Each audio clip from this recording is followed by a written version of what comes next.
Wiring method of GD-3080B. Connect 3 live wires and connect 1 ground wire. Remove the lid of the control cabinet. Motor.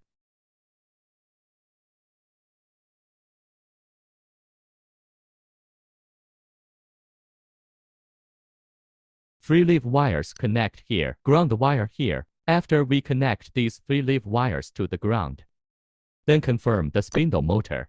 Head frame motor. This is our main switching power supply.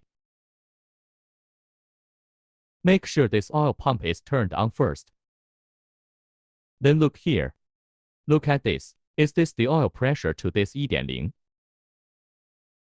So here's the motor going forward and backward. If there is no pressure, and then the second one is the grinding wheel for this spindle. If this is turned forward or reversed, it can be stopped here. This is the head frame motor switch.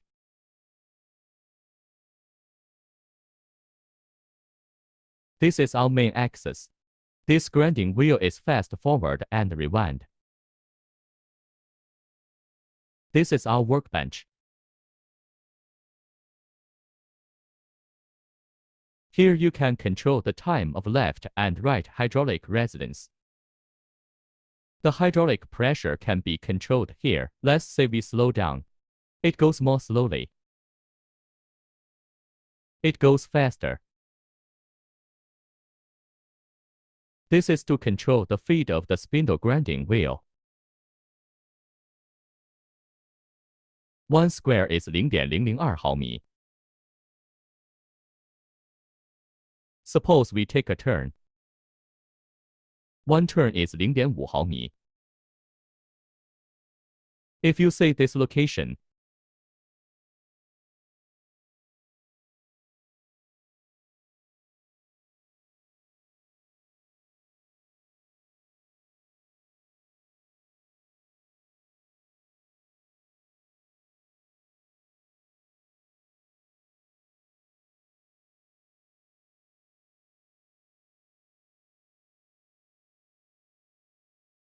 these 3 are used to control dangerous ghosts and peaceful ghosts.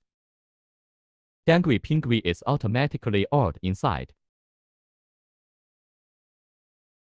This is an old-fashioned return. This is the flat track. This is a flat track. For this micro rail, adjust this. It is to use these 3 to control the amount of hydraulic oil.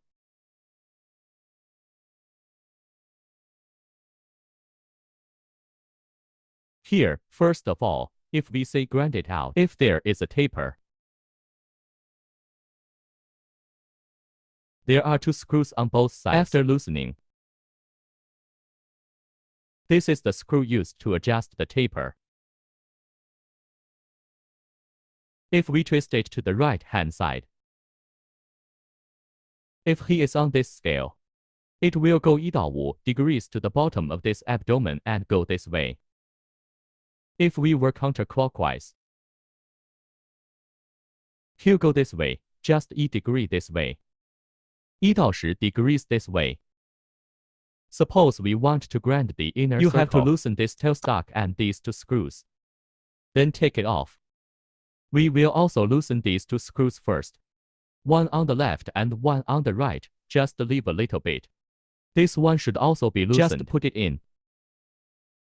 We'll turn this around after the screw comes loose.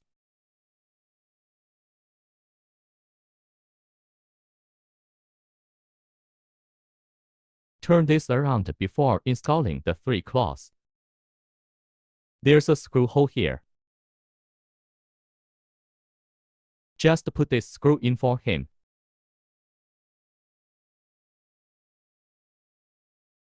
Remove this after screwing it in.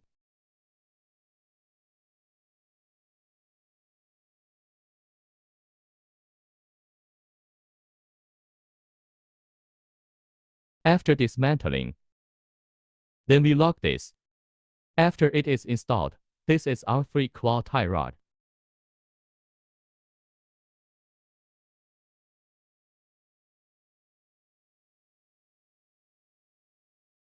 Just install it and lock it tightly.